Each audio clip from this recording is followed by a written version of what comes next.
Carson Draper, baseline filming.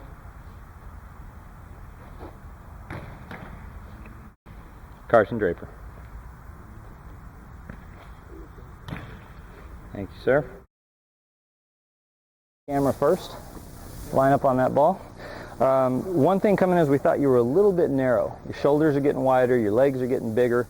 We need some clearance in between those legs so you can operate freely without restriction. Okay, so go ahead and set up. Let's take a look at it. What we want to generally see is that the knees are slightly wider than the shoulders. Okay, if you have any tension in the hip flexors, we're getting too wide and we need to address that. But go ahead and stand up for a second. One thing we could do, rather than widening the legs out, would be to simply take the toes out a little and then push the knees out over the toes. That's going to open up some space without necessarily getting you too wide. Also helps a lot of snappers get really solid weight positioning or weight bearing on the quads or the thighs, and that's where we really want it to be for maximum comfort and explosive potential. Go ahead and set up and let's see what it looks like. No, one more time over the ball, sorry. Does that feel comfortable? If you ever get to a point where you got tension in the hip flexors, we need to do something to adjust that, okay? Because that tension is going to slow you down. Go ahead and turn the ball the other way. All right. Now, coming in, a couple of things that we saw. Number one is we call it turtle or hunched. Your back is a little rounded, okay? We want that spine aligned as much as possible for maximum extension on both sides of your center of gravity. The longer out you can go on each side of center of gravity, the more balance and leverage you're going to have. That gives you the ability to be powerful and controlled and all those other things. A little tall in the saddle, meaning your rear is high relative to your shoulders. It's giving you a steep slope. And that arrow point where your upper and lower body meet, that's where the ball is going to go, right?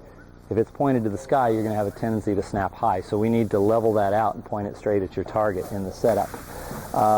Leg drive is a little vertical, and you're falling forward at the finish. What that basically means, you probably have a little too much weight forward with that steep slope, and so you're kind of falling over at the finish. And when your leg drive's straight vertical, all your weight ends up in front of your center of gravity at the finish. You're going to inevitably fall forward. We're also not capturing that leg drive energy and channeling it through the hips towards your target, so that energy can't meet up with the upper body energy and be all contributory to accelerating the ball to the target. Make sense? Yep. Okay. First thing we're going to do is we're going to three-step you, try to fix all that at once. This is a pretty effective technique. You ready? Yep. All right. Pull you forward. Gets knee bend to 90 degrees or less. Straightens the back and fully extends the arms. I'm going to raise you up, maximizing operating room under the torso. Then I'm going to push you back into your hips toward your target until your heels touch the ground, knees are over the toes. You're in a solid, balanced, neutral, two-point stance. You've adapted a fundamentally sound football stance to snapping a ball. Go ahead. How'd that feel? That's pretty close to awesome. Now, I want to see what you're doing with your head. You're a blind snapper, right? And then you throw your head in. I'm sorry, go ahead. Okay. Well, you throw your head down and through. A lot of blind snappers do that. I'll just watch it. Don't get overthinking, because I got a ton of things I'm telling you to do right now. We don't want to get you overthinking it, okay? So basically what we did, we raised your front end a little, sat the back end down a little, and then pushed you back to get you balance. Pretty simple stuff. Give it a good hard throw. Does that feel pretty good? Okay. You feel like you have more room between the legs? Does everything feel good there? Okay. Let's do one more.